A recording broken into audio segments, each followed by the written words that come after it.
Remember, ladies, you do not help a man to heal. You don't fix him. You don't save him. You don't coddle him. You don't push him. You don't manipulate him. As much as you want to, quote, help him heal, you cannot. It is the masculine man's responsibility to heal himself, just as it is yours to heal yourself, to identify those past wounds and trauma that all stem from unprocessed trauma from childhood. So remember, ladies, if you have a tendency to want to fix, that is a wounded masculine energy within you that is in need of healing. So I want to honor what this woman asks. She's beginning a relationship with a man who has been cheated on, who has been betrayed, which, by the way, every single person on the planet has felt betrayal. And it's each individual's responsibility to begin to heal those wounds caused by betrayal. So what is this woman to do? She is simply to be, to continue to soften and to heal herself, to find the ways in which to be in her feminine energy, to receive this man's leadership, and not to overextend herself, to prove to him that she's loyal and will not betray him. That is a dangerous road to go down.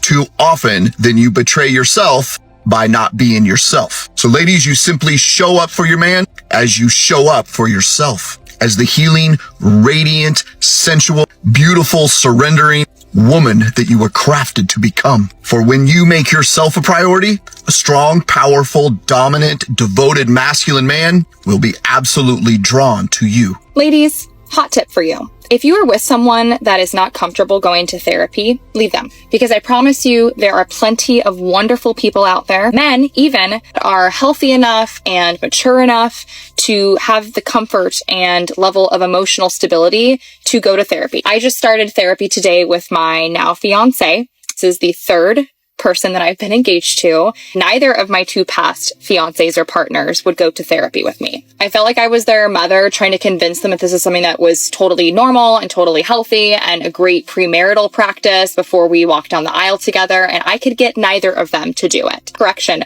one did go to therapy with me, but I had to literally pull him in, and he was kicking and screaming like a man-child. So ladies, if your partner is refusing to go to therapy, he's not the one for you. Trauma is not what happened to you. Trauma is what happened inside you as a result of what happened to you. So trauma is the psychic wound that you sustained. So that's the first point. The second point is, if we understand the nature of a wound, really there's two ways to look at a wound. If it stays open, it's very sore. You touch it. If I pat myself on the shoulder right now, I feel no pain. But if there was a wound there and my shoulder was bare, and my nerve endings were close to the surface. In other words, if I was thin-skinned, and if I tapped myself with the same force, there'd be severe pain. So one aspect of trauma is like an open sore that if you touch it, you just react like you were just wounded all over again. That's one aspect of a wound.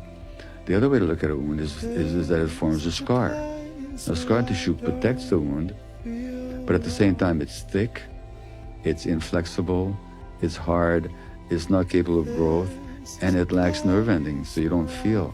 So trauma both sensitizes us to certain stimuli, and on the other hand, numbs us to our own feelings, and separates us from our bodies, because it's too painful to be in our bodies. Hello fam, how you all doing? Please take a moment to like this video and subscribe. Thank you so much for your support. Today's video is about men using women for free therapy and they are hurting women. In today's video, I will focus on three main points. The first point is trauma dumping. Second one is men refusing to go for therapy. The last one is men refusing to heal and change their old ways. I like bodybuilders. Oh yeah? Bodybuilders? Yeah. I like skinny, scrawny guys. How about multimillionaires? How about 8 inches and thick? How about talented? How about loving and respectful? I lost my wife 10 weeks ago. 21 years faithful. My daughter committed suicide 3 weeks ago. Oh shit. 13. She was faster than me at 12, and I run a 6-minute mile. My testimony, I'm nothing but pure, and I ask you if you want to be in the YouTube channel. And you like scrawny guys. I know you trauma dump on us like that. Damn. So if you haven't heard the term trauma dumping, essentially what it is when we share about our traumas and our upset experiences without warning or invitation, meaning that we're going to do this at a time when it's probably not socially appropriate. And a lot of the times this is also done with someone that we don't really know that well. So it's kind of like an overshare. 3 strategies to deal with trauma dumping on a first date. Trauma dumping, also known as emotional dumping, is when someone goes in on a date just sharing everything under the sun about their past and present that usually is not the most uplifting. This is not the same as info dumping or perhaps oversharing, where you may tell a date about your favorite US capital and why for 2 hours. Now, if you have trauma dumped on the first date, show of hands. We all have. So collectively, let's forgive ourselves for doing something that is honestly very normal. Beyond doing some active listening and showing empathy, this is how you're going to get out of it. Trauma dumping. Have you ever trauma dumped on anyone before, be it your friend, your boyfriend, anyone? This can be a manipulative tactic for some men. They do this so you can pity them, so you can empathize with them, so they can have their way with you. I'm pretty sure we saw the video clip I played, the man and the lady at the beach. The man wanted the lady to do something, but she refused, so he felt telling her about his trauma was going to make her show empathy, was going to make her change her mind. That's not the way to go about it. I also understand that some people feel comfortable telling their problems to strangers. There's really nothing wrong in wanting to share your problems with strangers, your trauma with strangers, but you should not dump it. The word here is dump. Don't dump it. Ask for permission. Trauma dumping on someone has its negative side. 1, you don't know the mindset of that person. You don't know the person's mental capacity at that point in time. You don't know if the person can handle it. You don't know if what you're telling the person is going to be a trigger to the person. You have no idea of the person's mental state. Because you have your own problem, you think the next person does not have their own problem, or the person doesn't have trauma. I don't think anybody on this planet is trauma free, maybe except a newly born child. So some people feel like, oh, because they've got a problem, they can go ahead and share. And they feel like because they've got a problem, everyone should be willing to listen. No. A lot of men feel like them trauma dumping on women is like they're doing a woman a favor. They're doing those women favor. They're opening up. They call it, I'm opening up. You can't be forcefully opening up to someone that does not want to hear your trauma. You might traumatize the person in the process. So to a lot of men, they have this entitlement mentality. Oh, because I'm meeting you for the first time, because you're a human being, so you should hear me out, because you've got ears, so you should listen to my problem. Don't do that. It's not nice. Like I said, you don't know what the woman is passing through. Don't feel entitled. There's some people online that have an issue with the fact that people are calling it trauma dumping. They feel like people online are doing too much. There is really nothing wrong in someone wanting to share their stories with you. And listening to them talk, I think they're just focusing on the sharer and not the listener. Anyways, let's hear what they have to say. I wish you guys never learned the phrase trauma dump. I wish you guys never learned that phrase. Because most of the time, when you say that people are trauma dumping, they're just opening up. They're just telling you about their feelings. Second of all, you're literally just rebranding the stigma around people talking about mental health. Do you know what I mean? Like, people don't want to talk about this sort of stuff because there was a stigma around it. And you guys are re-perpetuating that stigma by being like, don't fucking trauma dump around me. I don't want to hear about it. You're literally saying, keep your bad experiences to yourself. Keep them to yourself. Push it down. Bottle it up. I don't want to hear it. Shut the fuck up. Like, the lack of awareness that you have to think that your feelings on hearing someone else's trauma outdoes their own trauma, that is an insane lack of empathy. Like, I cannot fathom. And like, don't get me wrong, I don't just like disagree with the concept of trauma dumping. Like, it's a real thing and it does exist, but most of the time you guys are just calling someone opening up trauma dumping, and it's actually quite problematic. I'm sick of it. And don't start commenting niche experiences that like explain trauma dumping. I know that it's a real thing. I just think it's being overused as a phrase. Don't be dense.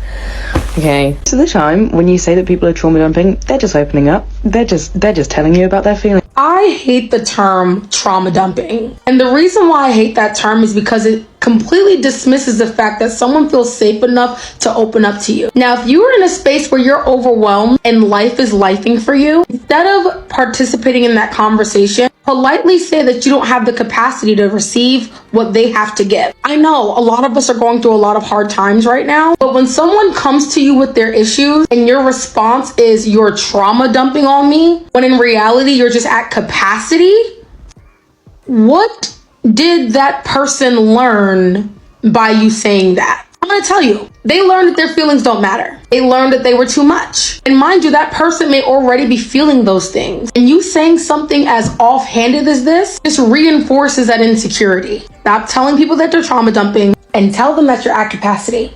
So I was just watching a video from this woman, and she was talking about how she had been dating this guy. They had been on about 5 or 6 dates. She said that he came over to her place, I guess on maybe like a Friday, and he was at her place the entire weekend. Over that weekend, he was telling her about some of his deepest, darkest secrets, about really opening up to her, even telling her about some of the issues he was having with his father and his siblings.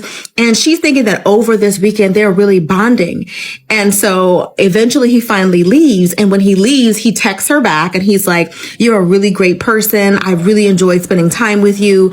But if I'm being honest, I've also been dating this other woman and I want to see where that goes. So I wish you the best of luck, but basically like you're not going to see me again." So the woman is understandably upset. And she was just like, "I can't believe that you sat up in here, trauma dumped all over me. And now you're trying to tell me that you want to go see how it goes with somebody else." The reason why I want to talk about this is because there are so many times on the internet where a man will jump on here and say, or try to make women feel like our gifts, what we bring to the table, like is just cooking and cleaning. Like all we do is domestic things. All we do is laundry and dishes. I don't think that enough men realize that the softness, the communication, the vulnerability, our nurturing spirit, our ability to I just feel like he took advantage of her feminine gifts, but then you want to go and try to see how it goes with some other girl. If that other girl was so special, why didn't you trauma dump all over her? Why didn't you tell her about your daddy issues? Why didn't you tell her about the issues you're having with your siblings? It's like, he was so close to getting it, but he didn't really get it. Like, if you really wanted somebody who was a well-rounded person, the girl who you spent the weekend with, that's who you want. You want somebody who you could be, your highest and also be your lowest with, and they can still see, amazing things in you. But for whatever reason, he threw this girl to the side. When it's like, some of these men, they will use you as their therapist. They will go to anybody except a therapist, anybody but a counselor, anybody but somebody's therapy couch. And I think it's crazy how they always minimize our gifts, but they take advantage of it. Have you ever been in a situation where a man expected you to heal him, expected you to be his therapist? It's like, you don't realize that that is a gift that some women possess. It's not, every woman can't do that. Every woman couldn't even do it for him. He let her help him heal and then went on to go give somebody else the gift of his presence. Like, some of these men, they take women and our gifts for granted. They try to make you feel like all you could ever be is a cook, a cleaner, and a maid. But there are so many other gifts that we have that they know they utilize and they benefit from. I get your point. I understand their own point of view. From their conversation, it's obvious to me that they were focusing on the person sharing the information, and they forget to acknowledge the person listening to the information.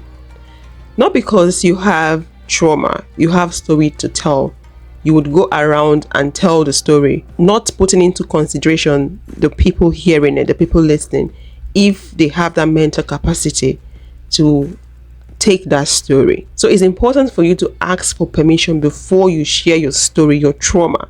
Like I said, that your trauma can trigger something else in the other person. Not because a human has got 2 ears means that they have to listen to you. I also understand the point they made about outrightly telling someone that the person is trauma dumping. That can be very absurd to the person wanting to share, and that can intensify their insecurities, should they have any. I get your point. Let's talk about women acting like healers.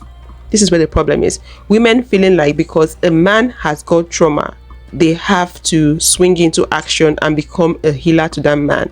You're doing that to your own detriment. Like I said, everyone on this planet has got trauma, except newborns. I don't think they have any imprint yet. They still have that blank canvas. So every human being has got trauma. So don't act like a savior, because you might lose yourself in the process. Not because a man has got trauma, then you automatically feel like you have to act like the listener and become a healer and fix his problem.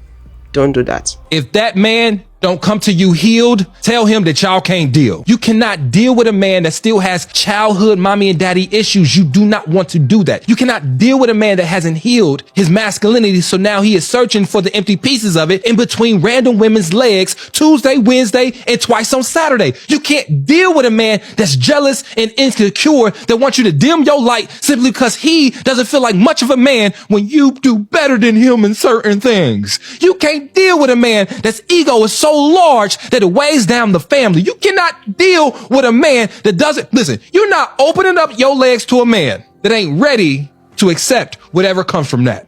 If this man doesn't present as a man that can potentially be a great father, then don't open your legs to that man at all.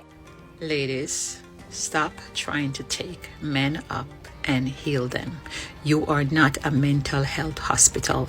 You are not a qualified mental health counselor or a healer. You see, the thing about professional, they know which boundaries not to cross, and they won't get entangled or enmesh in their patient problems. But when you take a man up and try to heal them, you are going to be enmesh in their problems, in their burdens, in their fear. And so, because you're not a professional, you do not know the boundaries. And so you are going to end up being the one who feels used, and you're going to end up being the one who feels hurt. You're the one who's going to end up feel depleted. And the man is going to come out on top and leave, and you're there wondering what happened to you, because there was no professional boundaries, because you're taking up something that you are not supposed to do, that it wasn't your job. So ladies, if you met a man who you decide want to heal, walk away from it, because you are not a healer. And you should not try to heal anyone that you have a personal relationship with, because you will cross the boundaries. You will not know when to stop, when you are depleted, when to quit, when to say no, right? So stop being a healer for men. Make sure to like and follow for more. Be careful before getting involved with a man, especially as a spiritual woman, because your instincts are going to tell you to protect this man, to help him, to serve him, especially if he's going through a rough time, or maybe he shared his personal stuff with you and you have pity for him, you feel empathy for him, and you feel this deep desire in your heart to heal him. But be careful, okay? Whatever he's going through, no matter how much you think you can help him, be there for him and help him improve his life, and genuinely you might be able to do that. You might have the magical abilities or whatever that you have going on spiritually. You know that you're more than capable of improving any person's life, especially a man that you care about. But be very discerning. Sometimes what he's going through is the consequences of his own actions. You don't know what he did to any other person. Sometimes a man is going through what he's going through because he did somebody incredibly wrong. He hurt another woman, and maybe the suffering he's going through right now is the consequences of that woman's pain that he inflicted upon. So be careful before you get involved in someone's path, because you are interrupting someone's karmic lesson. And while you think you're playing God in their life, you're actually interfering with God's plan. Please take time to heal before you jump into another relationship, because the truth is this. If you've left a relationship where it was toxic and you got your heart broken, if you try to jump into another relationship, or let's say you're now ready for marriage, but you feel so broken inside, what happens is you're going to put unnecessary expectations on your partner. You're not going to be completely vulnerable with them. You're not going to allow them to truly get to know who you are, because you're going to have your guard up all the time. So taking time to actually heal, taking time for yourself, and taking time to grieve and understanding who you are as a person will definitely help you have a healthy relationship with your next partner. Or if you are with a partner currently, try to heal yourself instead of putting all of these issues on your partner. That's why we have so many freaking problems, because nobody really wants to look within. We're just constantly blaming each other. The next point is why men refuse going for therapy. A lot of men out there don't believe in going for therapy. They feel like it's weakness for a man to go tell someone else their problem, especially if the therapist is a man. They feel like, why should a man tell a man his problem? They would rather go share their problem with the women they have in their lives. Hence, men using women as therapists, cheap therapy. You get what I mean? So they would rather do that than go for therapy. And one of the reasons why some men don't also want to go for therapy is because of the cost of therapy. Therapy is not cheap. So some men don't also want to pay that money. And some men have said that they don't think therapy is helpful, because when they go there, all they do is talk and they don't really see the changes. They don't see themselves getting better. So there's really no point for them to go for therapy. Okay, and accepted. You don't want to go for therapy. What else are you doing to get better? So they refuse going for therapy and they refuse improving. They refuse getting better. Let's hear what men think about therapy. Most men avoid therapy because most therapy approaches are not designed to help the male brain deal with pain or find solutions. That makes men believe therapy is worthless. Male depression is usually based on feeling helpless, powerless, and unable to affect one's life or environment. Therapy models focus on helping men feel heard and loved instead of restoring their sense of personal power. Men need solutions, not just feelings. Absolutely. And we are churning out here in the United States an overwhelming number of therapists who do not have the skills that they need or the experience that they need to provide lasting solutions that will undiagnose you in the long term. When you get a man into that system, men would rather kill themselves than sit there and say, I am disabled. I must have a medical assistance for the rest of my life. And all I can do is sit here and talk about my feelings endlessly for the next 10 years while paying $10,000 for the privilege. Men are looking for solutions and they're looking for guidance in how to apply those solutions. When you give them those things, men will do just about anything for you. Most women, when they experience pain, what they will typically do is look for comfort with other people, look to share that and be nurtured as they experience the pain. So they endure through the pain by building connections and relying on those connections. Men hate that. When men experience pain, if they then have to go and just be a burden to someone else, they feel worthless. Men need to deal with pain by finding a way through it and finding a purpose through it so that they can push through that pain. If you do that, men can go through the pain and put it in its place because they no longer feel helpless against the pain. There is a reason for enduring the pain. That's what men need. Going to therapy is a sign of weakness and an admission that you are unable to solve your life's problems. This is the belief held by so many men today and is preached by many of the idols of the so-called manosphere. Men do have an innate desire to be self-sufficient. Additionally, they're supposed to be able to protect those around them. I agree with this. The problem comes is how therapy is marketed towards young men. Therapy is largely marketed as listening to your feelings and paying someone to solve the problems that you were unable to solve yourself. Men don't want to feel heard or to have our emotions or experiences validated. This largely comes off as pity, hence the helplessness or weak comments. But men, listen up. This is what therapy is really for. You're paying a professional to give you the tools so that you can solve your own problems. It's not an admission of defeat. It's a sign of ambition to go tackle your issues and to become a better man. Nobody thinks LeBron James is admitting he's a bad basketball player by still having a coach. If we started presenting it this way to men, I think they'd be a lot more receptive to going. We could finally start tackling men's mental health instead of saying, there's a very common misconception about therapy, which is that therapy is about treatment. The first thing to understand is that as a clinician, the diagnostic value that I bring is like 50% of the value. We should have a society where people have annual physicals, which is like once a year, we just check you out. But if we really look at society today, a 21-year-old doesn't need a physical evaluation on a yearly basis. What we need way more is a mental evaluation on a yearly basis. One thing to understand is basically everyone should try therapy, whether you think something's wrong with you or not, because the whole point is that a therapist can tell you, are there problems here which we can work on? Are there ways that I can help you? Is there something actually going on? Some of the most sad experiences I've had in therapy are people who come in for one problem and then discover that there is something that they thought was completely normal, which has been wrong their whole life. So a good example is adult diagnosis of ADHD, where people have been struggling their whole life with this and they never understood that, like, oh, this is actually something that can be fixed. A lot of men out there are repulsive when it comes to therapy.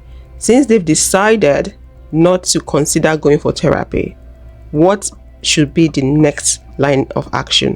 What then should they do? Should they just incubate the problem, cover it up, and do nothing about it?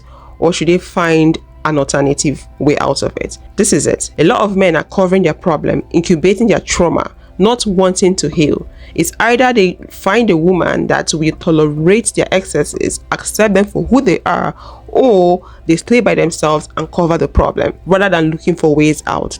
The society and women, they came up with the therapy, but men are saying it's a sign of weakness. We don't want to do that. So how are you planning as a man? How are you planning to get out of the trauma that is making you treat people around you badly? The trauma that is making you act out in a weird way, the trauma that is making you exhibit some negative traits. How then are you planning to come out of that? A lot of men are not planning to come out of that. They are expecting women to accept them for who they are, the way they are. And you find them making a lot of excuses. When you talk about their trauma, they feel triggered, they feel attacked, they get into defense mode, and they expect you to accept them for who they are. Ladies, don't fall into that trap. So just because I had trauma, does that give me a free pass to treat you like dirt? Oh, so you've been cheating and lying because you have unhealed trauma. It's fine. Just don't worry about it. It's fine. You should have just opened with that. Just let me know. Yeah, no, that's not the way it works. Trauma is something that basically everyone walking on the planet has to some degree. Let's normalize healing from trauma and stop enabling bad behavior because you have it. As someone that's been through this, and if you're a survivor of trauma, you can probably relate. It's a slap in the face when someone tells you they have trauma, which is why they act that way. Well, what about all of us that also have trauma but chose to heal? You can have compassion for people that are struggling. That's a beautiful characteristic, but it needs to stop when it infringes on your physical or emotional safety. So support people that are working on healing their trauma, and let's stop giving free passes to those that refuse to deal with it or would rather use it as a convenient excuse to not do the painful work. You're gonna feel really guilty when you set boundaries with someone because you're probably a really compassionate person and you want to help somebody. We've been taught through movies, TV, society, religion, the internet, that we're supposed to give more and more grace, that we're supposed to be there for someone. But that has a limit to it. Our episode this week covers the guilt that you feel when you put your foot down and say enough. Whether you're leaving a toxic relationship or you're setting boundaries, you're gonna feel really guilty. I'm just here to say, you don't have to feel guilty for protecting yourself or your children from someone that's perfectly content abusing you because they would rather do that than face their trauma and heal. I've learned that people who haven't processed their emotional trauma will hear blame anytime that you point out their shortcomings. They immediately go on the defense because they feel like they're being attacked. And that's simply because they have wounds within their ego that they haven't unpacked yet. They haven't done their emotional healing work. Asking anyone to heal their emotional trauma, it isn't issuing blame, it's accountability. That's why this comment makes no sense. Because making a choice to end a relationship that for the past 5, 10, or 20 years you were convinced that you were the problem because somebody convinced you that you were. Making the choice to leave is taking accountability. Accountability has two definitions. One is responsibility and one is explainability. By making the choice to leave somebody who won't do their own healing work, you are taking responsibility for your own happiness. And by identifying the root cause, our unhealed emotional trauma, you're offering explainability. Because accountability is accepting the person in front of you for who they are and not trying to change them. So many people in toxic relationships say, I feel like they're trying to change me. I felt like my ex was trying to change me because my hobbies and my interests were dumb. The way I did things was impractical. I didn't love him the right way. I didn't speak the right way. The way I processed things were wrong, and my feelings, well, I must have been on my period. And he felt like I was trying to change him because I wanted him to speak to me respectfully, to use healthy communication skills, and to prioritize the emotional health of our relationship. Well, I realized that he was incapable of these things. So by accepting him for who he is and deciding to end the relationship, I was taking accountability. Accountability is realizing you have no control over whether somebody decides to do their healing work or not. It's unpacking faulty belief systems that either facilitate abuse or keep us stuck in relationships with people who are abusive. All of this is taking accountability. So I'm not really sure what you're missing here. Asking anyone to do their healing work isn't issuing blame. And if that comment triggers you, well, that's your reflection. Actually doing the healing work and leaving these toxic relationships is taking accountability. Educating yourself on trauma, abuse, generational trauma, social conditioning, That is taking accountability. Accepting that you can't make your partner do that work. That is taking accountability. Therefore, leaving is taking accountability and responsibility. So this is just a bunch of word salad to deflect away from the facts and keep people chasing their tail. Ladies, he doesn't want to heal. No. You're wasting your time in that relationship. Get out. So many women stay too long in dead-end relationships with abusive, toxic men. You try to be his mother, you try to be his therapist, it won't work, sis. You need to understand something. While he's steady breaking you down and cheating on you, you're going to end up needing therapy. Once you get away from him, once you break up, you're going to be the one needing therapy. Those are the consequences of dealing with a broken man. A broken, unhealed man with childhood trauma and PTSD. That ain't your battle to fight, honey. It's his battle and his battle alone. How can he possibly work on himself and go to therapy when he constantly stays distracted by being in relationships? He's in a relationship with you. He's in a relationship with his side chick. He's sleeping with his baby mama. He is using relationships to distract him from himself. Just like cheating is a choice. He chose to cheat. Cheating requires money. Cheating requires time. And cheating requires commitment. Juggling multiple women, it's time consuming. It requires commitment. And you know, he will devote a lot of time to creeping and sleeping around with the side chick. He will build a whole relationship with the side chick behind your back. But he won't devote time and commitment going to therapy, working on himself. He chose to cheat on you. That wasn't a mistake. Cheating is not a mistake. It's a choice. So guess what? Healing is also a choice that requires commitment too. If he can commit time to cheat on you, why can't he commit to healing? It's because he doesn't care. He'd rather stay broken, and he'd rather jump from woman to woman, using and abusing, getting what he can out of each woman, and creating a trail of broken hearts and carnage. He's like a hamster on a hamster wheel, running from himself. He's never going to work on himself. Being broken, being manipulative, being conniving and controlling gets him more out of the deal. But the reality is he's cheating himself because God is watching him self-sabotage. And God's going to stop him in the end. He's going to get a rude awakening when God has had enough. It is not your job to heal him or correct him. He has to do the work. Thank you so much for watching. Please don't forget to like and subscribe. Click this video here to watch women talk about raising their standards and men struggling to match up with their energy. And I will see you all in the next one. Bye bye.